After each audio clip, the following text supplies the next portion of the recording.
Hi, I'm Yuta Noma, a PhD student from the University of Tokyo.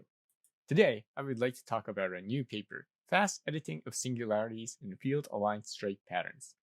This is a joint research with my colleagues, Nobuyuki Umetani and Yoshihiro Kawahara. This work is about interactively replacing points called singularities of the field-aligned straight patterns. Now, first of all, what is field-aligned straight patterns? Field-aligned straight patterns is a straight pattern defined on a surface computed from an input vector field.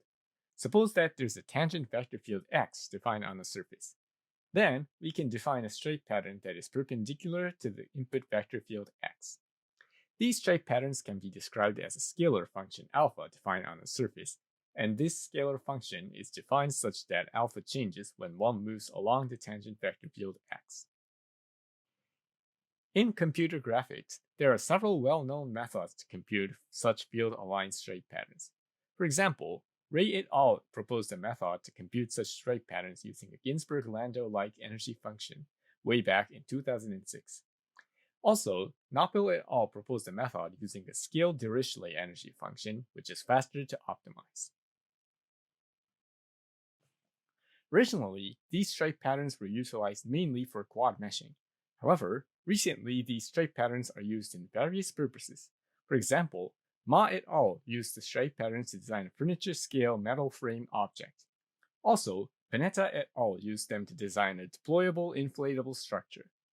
Furthermore, Nader et al. Used them to design a fabricable knitting structure. We assume that these straight patterns have dozens of potential applications, especially in computational fabrication.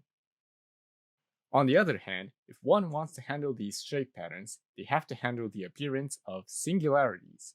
Singularities are points where the straight pattern bifurcates, and it arises if the input vector has non-zero curl. For example, straight patterns from the natural world exhibit singularities like these. When considering the applications of field-aligned straight patterns, singularities play an essential role. For example, singularities cause stress concentration on furniture-scale metal structures, require special operations of the needle beds in machine knitting, and also they affect the aesthetic appearances. Thus, placing singularities in preferable locations and displacing them from unwanted locations is crucial. Then, one question arises. Can't we edit the singularity positions?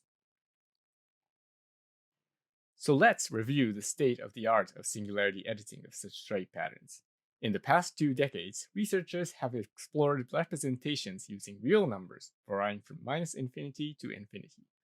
Although they can specify the singularity positions in advance, these representations require complex mesh cutting and also requires recomputation of the solver whenever the singularity position changes. Also, Jacob et al. Explored a radically different representation that is suitable for their Gauss-Seidel solver and thus enables extremely fast computation that is applicable to interactive operations. However, while they provide a singularity replacement algorithm, editing the singularity positions can cause additional singularities, and they cannot achieve precise control over singularity positions. So, our goal is twofold. First, we aim at enabling users to precisely specify the singularity positions. In other words, we will enable the users to place singularities in preferable locations and displace them from unwanted locations. Second, we aim at enabling users to change the singularity positions interactively, and thus the algorithm should be sufficiently fast. Now, let's see the method. To achieve this goal, we first define our problem. Given an input vector field x and a set of singularity positions, we map a scalar function alpha such that alpha changes when one moves along x. Also, we regard alpha as the angle value on a unit circle, and we assume the differential form d alpha to be continuous on -pi or pi. We adopted this angle representation because it can eliminate the mesh cutting process, which is also adopted by Knoppel et al. 2015. Then, how can we mathematically describe singularities? As a simple example, let's consider a scalar function alpha defined on a plane that has no singularities. Also, let gamma be a counterclockwise closed loop defined on the same plane. Then we consider the line integral along gamma of the dot product of the gradient vector of alpha and the length measure. Now, this value becomes 0. We can understand this fact through a simple metaphor. Suppose there is a slope, and if one goes along a closed loop on a slope, after traveling around the loop, the height comes back the same value at the starting point. On the other hand, something different happens if the closed loop surrounds a singularity. Let's consider the situation when alpha has a singularity in the center of the closed loop. Then the line integral value becomes 2 pi. This implies that the slope metaphor is no longer valid because after traveling around the loop, the height becomes 2 pi larger than the start point. Yet, since we limit alpha to the angle value on a unit circle, we can still say that the scalar function is globally continuous. In summary, we can characterize the singularities with a line integral value along a closed path gamma that surrounds the singularity. The integral value becomes 2n pi, and n becomes 0 if gamma does not surround the singularity, while n is non-zero if gamma surrounds the singularity. This n is always an integer, and we call this n the winding number of the singularity. Then, our next job would be to discretize this setting. In other words, come up with a good definition on triangle meshes. On triangle meshes, we can assume that the closed loop gamma is the counterclockwise path on the 3 edges of every triangle face. Also, the dot product of the gradient of alpha and the length measure can be substituted by the differential form d alpha, which is a value assigned to each edge. Then, the line integral can be written as the product of the connection matrix and the vector that stores the differential form assigned to each edge. The connection matrix stores +1 if the edge direction matches the counterclockwise direction of the 3 edges, and -1 if opposite. In this way, we can specify if a certain triangle face has a singularity in it or not. Also, in order for optimization, we have to define an energy function that describes the suitable situation that the scalar function alpha changes when one moves along the input vector field x. To do so, we simply adopted the definition that the differential form d alpha matches the projection omega of the input vector field x on each edge as much as possible. This can be formulated by a quadratic energy function. In summary, the optimization problem becomes a minimization of a quadratic function constrained by a linear equality constraint. This problem is called equality-constrained quadratic programming, and if then, this optimization requires only one linear solve, which is fast enough. Furthermore, this optimization is done by factorizing the product of the transpose of the connection matrix and the connection matrix itself. Then, since this connection matrix is determined only with the topology of edges and faces, it is independent from any other properties, such as the winding number, the Cartesian coordinates, or the input vector field. Therefore, once a linear system is factorized, operations on the winding number is extremely fast, which makes the algorithm very interactive. Now, I have explained all the algorithms.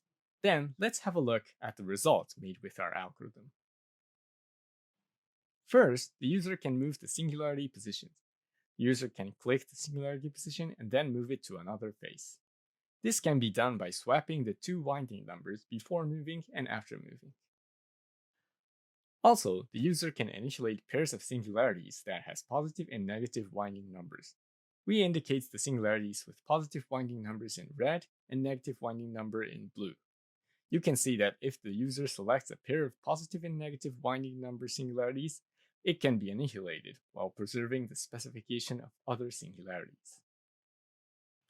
Also, the user can add pairs of singularities with positive and negative winding numbers, which is the opposite from the annihilation process, just like this video.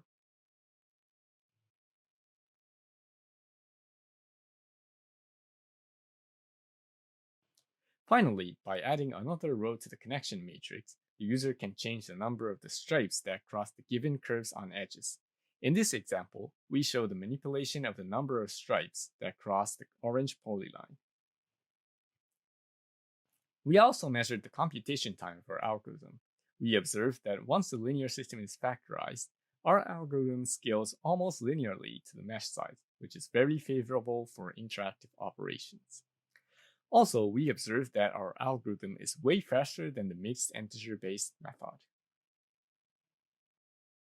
Finally, we would like to show some nice applications of our algorithm. One application is the design of wireframe structures. While designing a wireframe-like representation is good for saving fabrication time and material, previous wireframe structures have ugly appearances because the lines are not aligned to the feature lines of the shape. However, if you naively use field-aligned stripe patterns, disconnected paths like the orange path on the bottom right image will arise because the singularity is not properly handled. To avoid these disconnected paths, the user can edit the singularity positions so that all the paths are connect each other. First, the user can initialize singularity so that every disconnected path would be eliminated, like the video.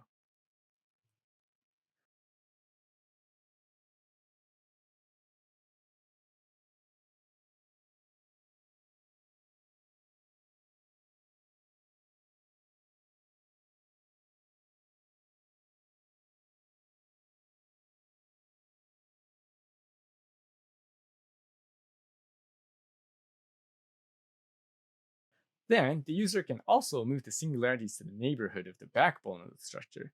In this way, the user can get all the paths connected to the backbone.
And finally, after the post process, the user can get a fancy wireframe structure with integrity.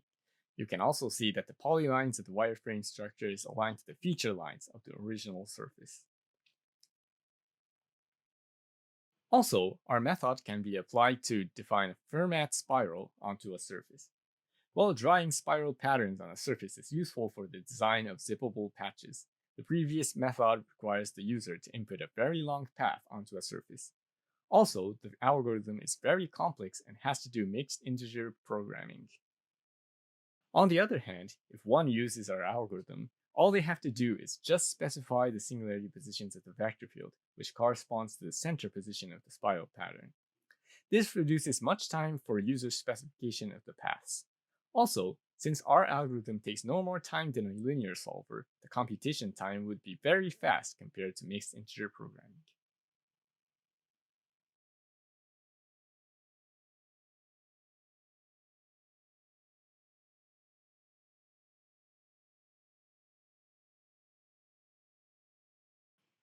Finally, we would like to explain the limitations of our work.